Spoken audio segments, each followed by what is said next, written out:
Hari ini ada hal yang menarik ya, dan itu ada kaitannya dengan saya. Jadi di Facebook, saya ikut Facebook Group, yaitu Facebook grupnya ini adalah grup tukang dan kuli Surabaya. Itu ada satu orang yang kontak tukang via Facebook, kemudian disuruh mengerjakan simple sekali pekerjaannya itu ngecat. Pekerjaan ngecat, ternyata pekerjaannya itu gagal. Catnya itu mengelupas, entah itu mungkin karena kondisinya lembab padahal sudah dipelamir. Saya tidak tahu detailnya itu bagaimana. Intinya yang punya hajat atau orang yang kemudian tadi itu ngontak tukang yang berasal dari Facebook itu protes ya, kemudian koar-koar gitu kan di grupnya itu. Iki opo garapannya tukang-tukang yang sudah promosi-promosi lewat Facebook itu hasilnya seperti ini gitu ya. Ngepik nggak suaraku? Soalnya kemarin tuh ngepik ya. Lah kok bisa ya? Memang bisa sekali ya, karena memang apa ya? Karena kadang itu kita itu pengen apa rumah itu kita garap dengan semurah-murah mungkin gitu kan. Tapi akhirnya kejeblok. Atau misalkan sampean punya dana, kemudian salah milih tukang, itu juga jeblok. Jadi memang perlu kehati-hatian dalam hal ini. Saya sering bilang bahwa sekarang nemukan tukang itu gampang. Sampai tinggal ke Facebook, kemudian kontak secara pribadi, itu baru langkah pertama. Banyak sekali kumpulan-kumpulan tukang di Facebook. Namun langkah berikutnya yang harus sampean juga perhatikan adalah sampean tahu garapannya itu bagaimana. Tahu ya apa sih garapannya itu bener tagak itu. Nah, itu adalah proses kedua. Kita nggak bisa langsung saat ketemu itu langsung percaya. Saya punya temen gitu kan, mau bangun rumah. Nanti saya cerita, saya juga kena masalah juga dengan tukang. Itu mau bangun rumah. Sebelumnya itu tinggal di kos. Di kos itu yang ngerjakan adalah si A. Dan garapannya bagi dia, dan saya udah survei juga garapannya itu masuk ya, untuk budget segitu, untuk budget belasan juta itu masuk. Waktu itu kosan itu digarap dengan ongkosan itu 7 sampai 8 juta satu bulan pengerjaan. Itu selesai. Dan garapannya juga tidak bisa expect itu terlalu tinggi, juga tidak jelek-jelek amat. Jadi itu selamat lah, garapannya selamat. Sampai kemudian akhirnya juga saat teman saya ini mau bangun rumah ya, mencari siapa yang dulu mengerjakan tempat atau kos yang ditinggali. Dan akhirnya bisa ketemu dan digarap akhirnya ya. Digarap itu budgetnya 11.500.000. Itu dadal atau selesai bangunannya 7 kali 4 meter itu dalam 1,5 bulan. Bahkan 1 bulan, targetnya 1,5 bulan, tapi 1 bulan sudah selesai Pak, 1 bulan. Garapannya gimana? Bagus. Nah intinya bahwa menemukan tukang gampang lewat Facebook iya, tapi saya sama juga perlu konfirmasi, tahu garapannya itu bagaimana, rapi iki ya apa, kualitasnya bagaimana, cepet ndak itu bagaimana, itu juga harus tahu. Jangan kemudian kita notabene gitu ya, oh langsung percaya, jangan, karena emang terlalu riskan. Apakah di Facebook itu juga banyak orang yang ahli? Banyak juga. Kalau saya pribadi, saya pernah jualan pagar ya melalui Facebook itu. Ini alhamdulillah sudah banyak closingan ya. Saya total itu closingan saya melalui Facebook itu 90 juta. Dan semua garapan memuaskan, Pak. Artinya bahwa saya benar-benar serius untuk jualan pagar, kemudian ketemu dengan orang yang butuh pagar, kemudian mau ngontak saya lewat WA, kemudian kita bisa saya datang ke lokasi, kemudian saya memastikan bahwa garapan saya ini bisa bagus gitu. Silakan turunkan DP. Itu saya lakukan melalui jualan Facebook seperti itu. Nah, kalau seumpama kemudian sampean jeblok gara-gara Facebook, ya gimana ya? Ya itu sih belum final, artinya satu tahap, masih ada tahap yang lain. Saya perlu konfirmasi bagaimana garapan dari si tukang tersebut. Karena emang bahaya Pak Bro. Ada satu video, ini videonya ini saya tunjukkan kepada sampean. Orang punya dana, pengennya adalah memperbaiki dapur, granit ya, granit harganya 200.000 Pak. Kemudian salah milih tukang, malah hancur lebur Pak Bro, malah hancur lebur. Kasihan malahan ya. Jadi uang yang digunakan untuk beli material granit yang entah itu berapa juta, malah saat dipasang itu amburadul. Makanya dalam dunia bangunan itu mending kita cari amannya saja. Artinya begini, sampean punya duit, Kalau ndak nemu tukang yang bagus juga percuma. Sampean punya duit cumpon, kemudian tukangnya itu asal-asalan murah, itu juga sayang, eman. Mending nunggu sebentar atau nyari orang yang mau mengerjakan, orang yang benar-benar ahli mau mengerjakan dengan budget yang sampean punya. Itu lebih aman. Jadi tukang ini sangat krusial ya untuk membangun rumah atau apa ya, ibarat kata itu bangunan yang sampean maui. Jadi kalau seumpama kita salah memilih, ya wis amburadul. Nah, dari kasus ini Mas Bro, itu saya melihat sebuah kesempatan ya. Saya kesempatannya begini, siapapun yang punya database, tukang-tukang yang benar-benar teruji dan bagus, itu bisa dijual. Nah ini, alhamdulillah saya juga pernah ketipu tukang ya. Saya mau marah-marah, sebenarnya ya, awalnya itu saya ada garapan rumah kecil 4,3 kali 9,3 meter di daerah Semampir, Surabaya. Saat pertama itu sudah saya siapkan begitu tukangnya ya. Tapi saya hentikan karena apa? Karena masang hebelnya itu miring Pak Bro. Jadi hebel itu koyo tendangane Cristiano Ronaldo melengkung ngono modele. Danci aji. Langsung sak kolo itu tak wis mandek kabeh, mandek wis iki gak kondusif wis. Mandek kabeh wis gak wis mandek gitu. Saya berhentikan. Akhirnya ini prinsip penting sekali. Saya ada referensi satu gitu kan. Tukang itu garapannya bagus ya. Saya ditunjukkan ke lokasi A, lokasi B. Oh iya, garapannya bagus ya. Lalu saya tunggu itu kan, daripada saya itu ibarat kata itu mencari tukang yang nggak pasti, mending saya nunggu garapan dia selesai. Tukangnya ini coba saya ambil hatinya lah ya. Yes, sampean maunya seperti apa tak turuti ya kan. Awalnya itu saya ya oke-oke aja, wong niatannya ada kepentingan hajat buat supaya dianya itu mau kan gitu. Koyok gak ono wong liya koyok. Diminta Pak terno rono tak terno, Pak terno rene tak terno, Pak iki Pak, wis saya turuti ya. Akhirnya saat mengerjakan bangunan di milik saya itu Pak, ternyata itu pun bermasalah. Waduh, amburadul ya. Jadi intinya itu jangan mudah percaya Pak Bro. Termasuk juga apa yang saya omongkan ini itu jangan mudah percaya, jangan percaya 100%. Perlu pembuktian ya. Apakah ahli? Iya, tapi tipe yang lama. Misalkan gini, Anda masang batu hebel saat ini itu nggak ngalahno sampean pakai lem, itu lebih hemat. Tukang saya ini enggak mau. Oh ya kan. Kemudian saya sudah ada apa namanya? Beli kan, saya ada project sebelumnya itu di lokasi itu juga ada koral, tapi lokasinya agak jauh, diminta suruh ngambilin enggak mau. Yang jadi pertanyaan besar itu saat saya minta ke dia, Pak sampean cari orewang kuli, juga enggak mau. Dan alasannya wis ngene iki wong tauhid gatel wis. Jadi selalu dibumbui dengan agama gitu kan. Dan saya juga aneh gitu loh. Wong iki lha apa sih niatane, opo sih? Didik-didik ngomong agama, sidik ngomong agama. Saya pernah suatu ketika itu sehabis sholat Jumat ya, ketemu dengan dia juga masih rehat-rehat kan jam 1 gitu. Di sana ceramain agama lagi, dancuk prosok aku Jumatan maning gitu.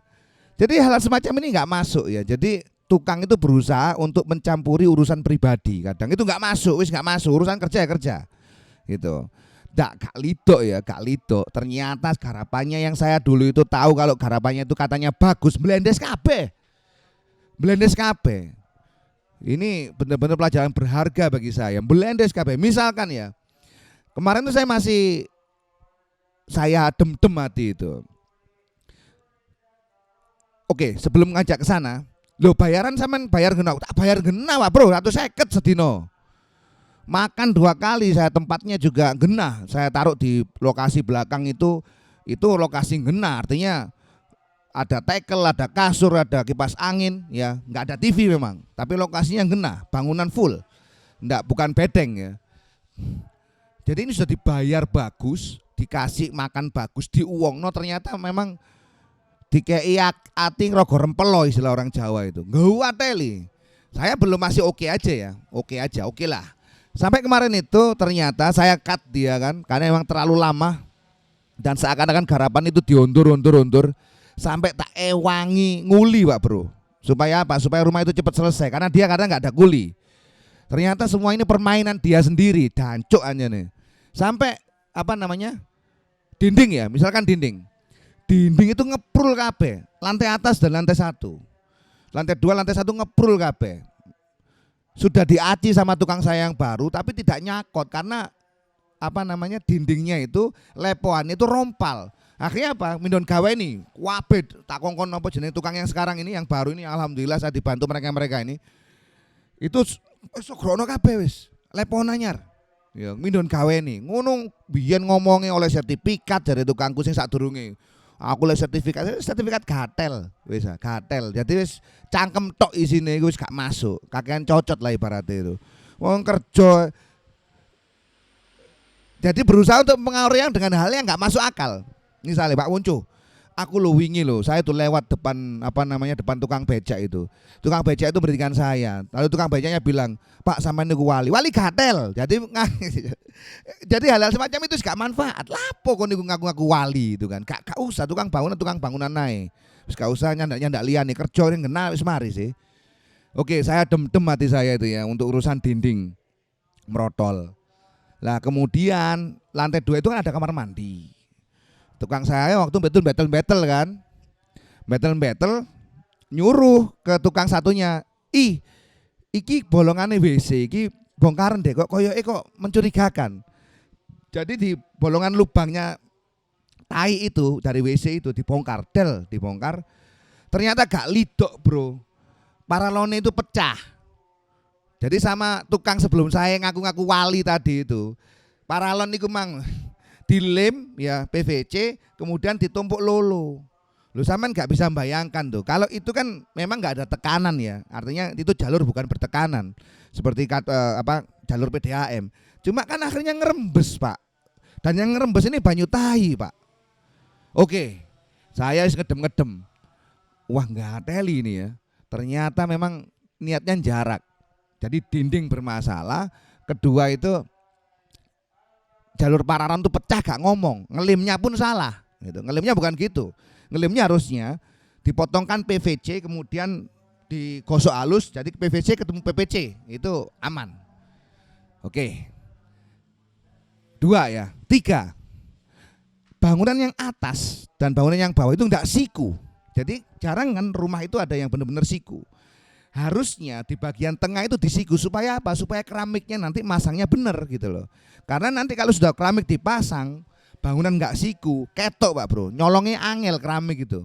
Karena memang keramik itu jelas nyiku. Iku telu ya, wes. Sampai akhirnya kemarin itu untuk urusan sapi tank Pak. Nah ini yang saya nggak bisa tolerir banget ini ya. Jadi sapi tank bawah ya, kamar mandi bawah itu kan sebelumnya ada sapi tank, saya bikin sapi tank. Kemudian resapan itu bikinan tukang yang saya bilang tadi ngaku wali itu. WC bawah dicoba. Lebokno banyu teko WC kono. Dimasukkan airnya jatuh ke resapan, Pak. Wah, iki parah iki. Wis.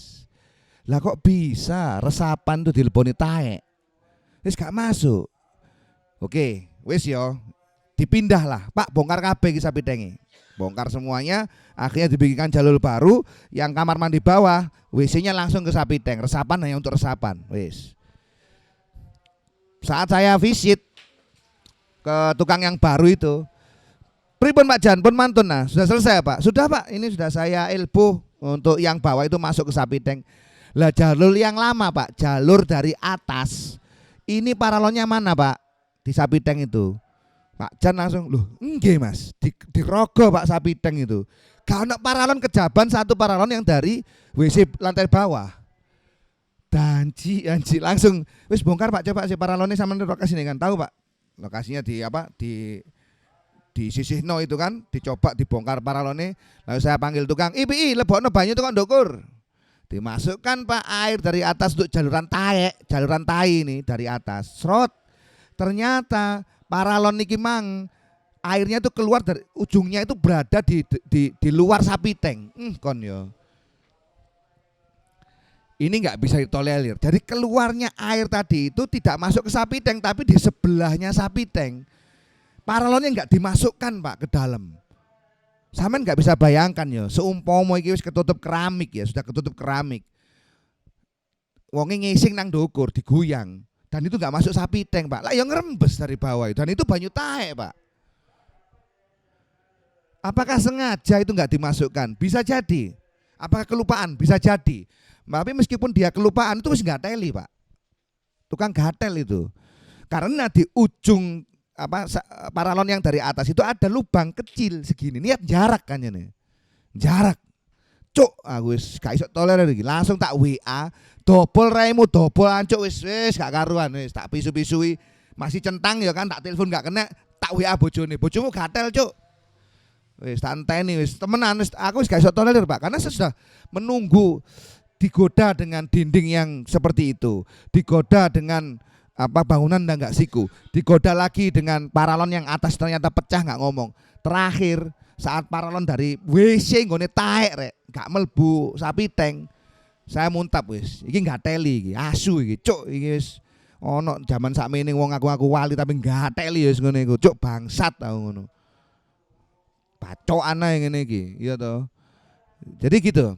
Jadi jangan gampang percaya juga. Jadi pengalaman saya yang gampang percaya sama orang itu jangan sampai juga mengenai sampean ya. Enggak bagus. Nah, supaya enak jangan percaya. Satu, kalau ada tukang bagus jangan percaya dulu apalagi kita enggak kenal. Kecuali kalau sampean berada biasanya referensi ya.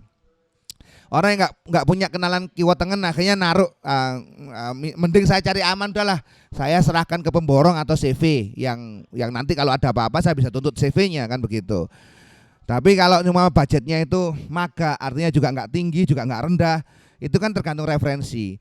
Kalau kampung sampean ada tukang bagus alhamdulillah tinggal nunggu atau kontak orang bagus tadi itu ya mending nunggu gitu kan. Jadi ini adalah problem referensi. Kalau sama punya referensi bagus, alhamdulillah. Tapi kalau nggak punya referensi bagus, silakan tanyakan pada orang-orang yang sampean percaya. Silakan juga tanyakan ke saya misalkan. Iya. Silakan tanyakan ke saya misalkan. Saya punya list 3 orang yang benar-benar saya bisa jamin bahwa pekerjaan mereka itu bagus-bagus. Dan mereka itu paling lama itu nganggur seminggu karena emang jadwalnya padat ya. Jadi begitu. Oke. Jadi itulah yang bisa saya sampaikan pada kesempatan malam hari ini.